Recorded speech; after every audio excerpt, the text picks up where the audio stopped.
As most of you know, the ToV requirement was introduced into the IFA code in January 2014. It came from IFA, and the requirements are to publicly disclose all direct or indirect ToVs. The central report that we have on the IFA website is mandatory. We're building it and user testing it at the moment, and most of you have done the CSV test. If you haven't in your company, please check, because that's critical that you do the CSV test. The requirement is for disclosure at the individual HCP, HCO level.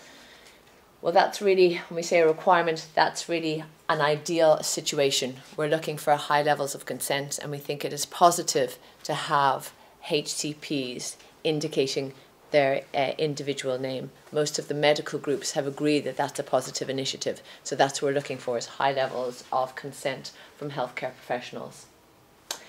It's the ToV from the company, not the benefit to the HCO or the HCP, and it relates to prescription medicines only. I mentioned that the central report is mandatory. That's where all of you will upload your data. It's going to be on a website that's going to be called transfervalue.ie. That's not going to be available to the public until we switch it on, which will be at the 30th of June. But you should be able to access it, upload your data from the middle of May. As I say, we're currently user testing. It's a very straightforward system. You'll produce your data. I beg your pardon? The lights. You like the lights down? Ah, sorry, thank you for that. It's a very simple system. You'll prepare your data, or you'll extract your data in the simplest form, which is called a CSV form. You'll also prepare your methodological note and then simply drop those into the system. So there'll be no additional processing of your data required. Simply take it from your system in a CSV format and drop it in to the central report.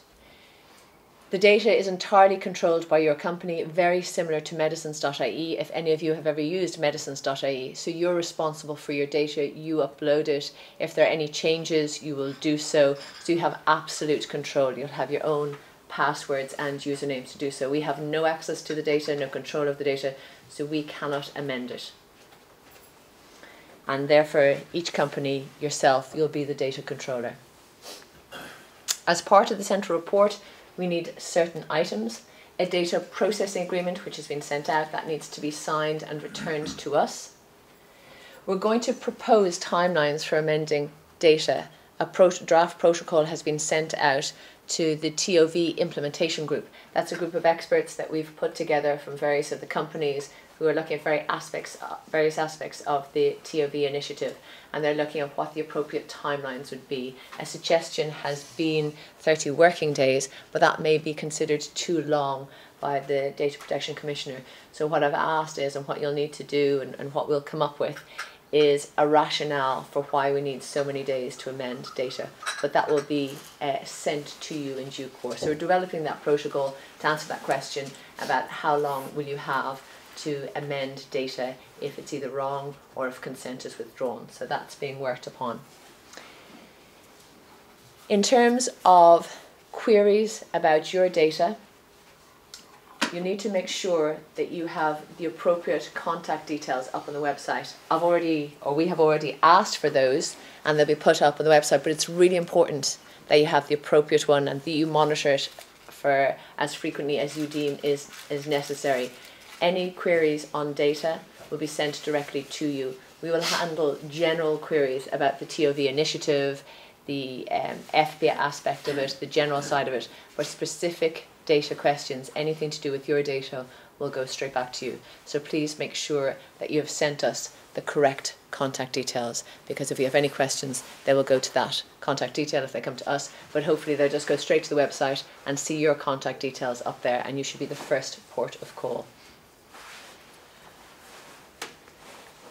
As we know, the requirement is for annual disclosure within 6 months of year end. So as I said, we aim to go public on the 30th of June, but you'll be able to see your data well before that. Don't forget that the methodological note is mandatory. The disclosure is for the member state where the healthcare professional has their principal practice.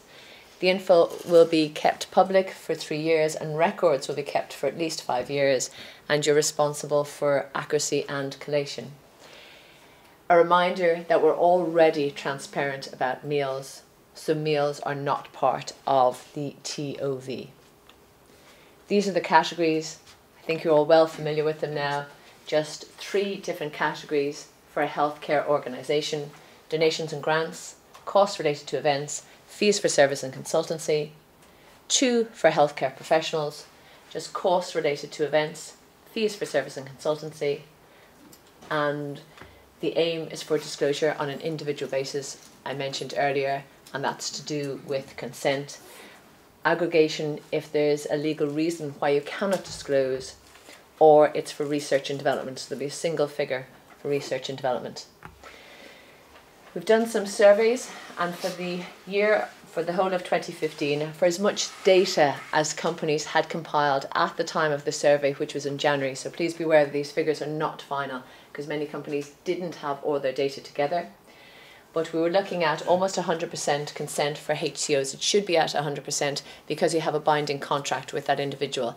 They're not controlled by the data protection legislation. So some of the companies who didn't have 100% were going back to them saying, actually, it's a contract, you should have had 100%. So we're looking at individual level disclosure for healthcare organisations, for all of them, 100%. But for healthcare professionals, the rate is at 60%. Obviously, we can't control that, and that can change at any time if consent is withdrawn, but that's the levels that we're looking at. And the approximate euro value, again, not all data was available at that time, but the approximate annual amounts, we're looking at close to 21 million for the total amount transferred by our companies to healthcare professionals, healthcare organisations. You're very familiar with the template for disclosure, and the questions that you may have might typically be answered in FPA's FAQ. It's very comprehensive, so I'd advise you to have a look at that for any questions you have on the disclosure.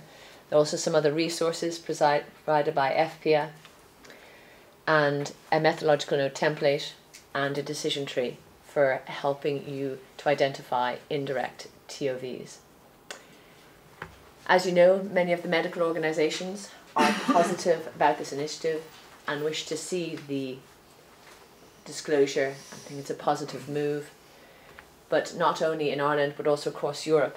It's very positive, the attitude towards it. The Alliance for Biomedical Research in Europe, which represents 20 European medical societies and over 400,000 researchers and healthcare professionals, it says that the HCOs are supportive of individual disclosure of TOVs by their members, and HCOs must agree to the disclosure of any TOV.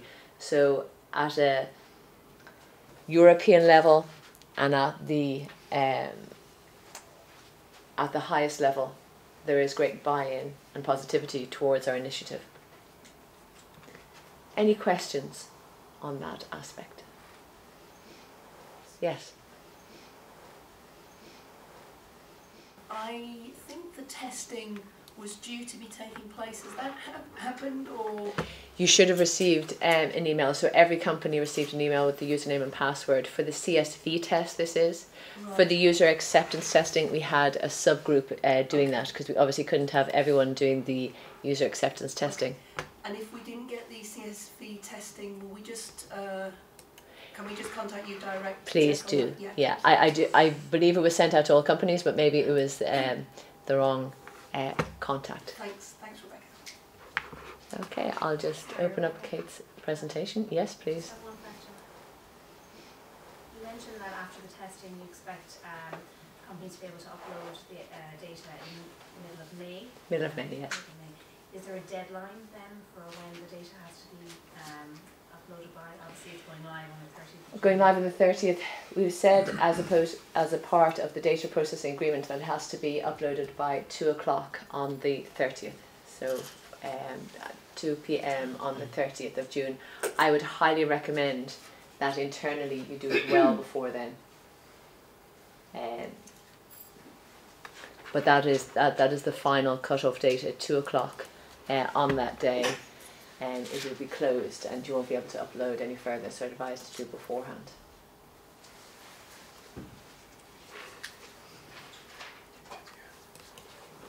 Okay. Yes. Just one quick one, Rebecca. If we need to change the contact details, do we contact yourself or Amy? Amy. It'll all be through Amy, yes. In fact, I'm just going to check with David. Will they be able to do that themselves in the new system? No, it's not something they can do themselves, so they will need to get in touch to get that changed. Okay, perfect. Yeah. So you need to contact Amy for that. I'd suggest you have sort of one general contact detail. If you choose to use a phone number, that's fine, or an email address, that's fine, but just something to ensure that you can be contacted. The testing platform, how long more is that going to be open for? Not for long, because the date for testing has closed. So but we do need every company to test. What will happen is eventually we'll have to close it, and then if there are difficulties, we won't be able to amend the system to meet your requirements. So currently what we're doing is we're testing it, and if there are issues, then hopefully we can amend to meet company requirements. So it might mean that you would have to change your internal system then to meet our requirements rather than the other way around. So it's more that aspect than the other. So we haven't, I haven't set a date yet, but we may need to do so. Thank you.